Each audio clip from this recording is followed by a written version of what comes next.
up, y'all. The stars are aligning this weekend, and you don't want to miss your chance to catch the annular solar eclipse. Enthusiasts from around the world are headed to Texas, with more than 500,000 people expected.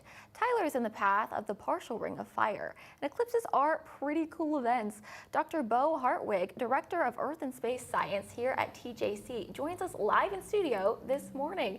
Thank you for joining us. Well, thank you so much for having me. Of course. Well, can you explain what is happening this weekend with the eclipse? So this weekend, we are going to be seeing a partial solar eclipse. Now, an eclipse is what happens, a solar eclipse is what happens when the moon moves in between the sun and the earth, casting a shadow here on the earth. And so this weekend, we'll get to see the moon covering about 80% of the surface of the sun here in Tyler.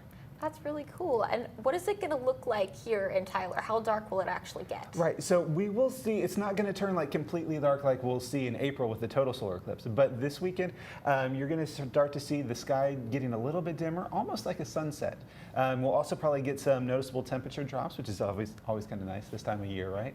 So yeah, it will be really neat to see.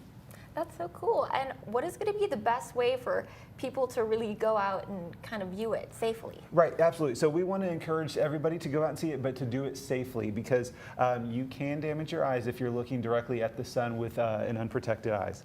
One of the best and kind of easiest ways is with these solar filter. We call these Eclipse glasses. It's important to note these are not sunglasses. These are about 1,000 times darker than a pair of sunglasses. These have a special solar filter right here, but they are good for looking directly at the sun. Now, if you do not have a pair of solar glasses, you can use what's called a pinhole viewer. That's just like a simple card that you poke a little pinhole in, and you can use that not to look at the sun, but it can project the image of the sun kind of back behind you onto like the surface. Or worst case comes to worst, you can use your fingers and make like a little pinhole for yourself, kind of do like a little I like to call it a waffle fry, and then use that, and the light from the sun will pass through your fingers onto another surface as well. So there's lots of different ways to see this. That's cool. And you said it was a waffle fry, so you kind of go like that, and then you put your hand. Yeah, like kind of a crisscross pattern with your fingers. That's awesome.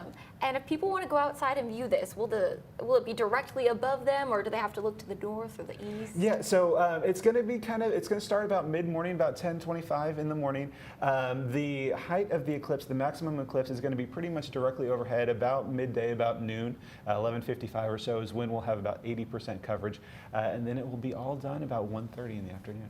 Wow, that's it's a lot longer than I thought it was going to be. Right, yeah. So the partial eclipse is going to last roughly about 3 hours. That's really cool. And if people want to view it, you guys are having an event out at TJC, right? Yeah, absolutely. So we are having a solar eclipse watch party at the TJC Earth and Space Science Center from 10 a.m. to 2 p.m.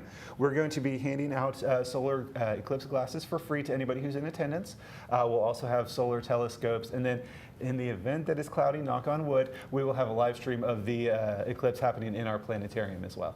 Well, that's really cool. And so if people get outside and they see this when they kind of get hooked, when is going to be the next partial solar eclipse? Yeah, well, so this is actually, we're calling this the preview event, because in just 6 months, Tyler's going to be in the path of a total solar eclipse on April 8th, 2024. And that is a completely different level of experience where the sky is going to turn completely dark in the middle of the day. I kind of like to say that what's happening in October is like listening to your favorite band on the radio, but what's happening in April is like getting a backstage pass to see that same band live.